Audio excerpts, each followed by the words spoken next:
അസ്സലാമു അലൈക്കും വറഹ്മത്തുള്ളാഹി. വിശുദ്ധമായ ഖുർആനിൽ സൂറത്തു തൗബയിലെ അവസാനത്തെ ആയത്തിൽ നബി സല്ലല്ലാഹു അലൈഹി വസല്ലമ തങ്ങളെക്കുറിച്ച് അള്ളാഹു പറയുന്നുണ്ട്. ലഖദ് ജാഅക്കും റസൂലും മിൻ അൻഫുസിക്കും അസീസുൻ അലൈഹി മാ അനിത്തും. നിങ്ങളുടെ പ്രയാസങ്ങൾ, ആ കഷ്ടപ്പാടുകൾ സഹിക്കാൻ കഴിയാത്ത പ്രവാചകൻ.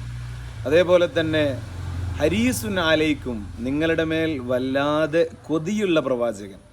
നിങ്ങളെ എല്ലാവരെയും സ്വർഗീയ ലോകത്തേക്ക് കൊണ്ടുപോകാൻ ഹൃദയമറിഞ്ഞ് ആഗ്രഹിക്കുന്ന വല്ലാതെ കൊതിയുള്ള പ്രവാചകൻ സ്വല്ലല്ലാഹു അലൈഹി വസല്ലം.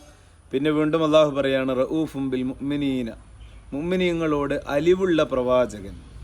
അതുപോലെ തന്നെ റഹീം, കാരുണ്യമുള്ള പ്രവാചകൻ. അത്ര അള്ളാഹുവിൻ്റെ ഒരുപാട് വചനങ്ങളെ നബി സല്ലല്ലാഹു അലൈഹി വസല്ലമ തങ്ങളുടെ സ്വഭാവമായിട്ട് വിശുദ്ധമായ ഖുർആനിലൂടെ അള്ളാഹു രേഖപ്പെടുത്തുകയാണ്.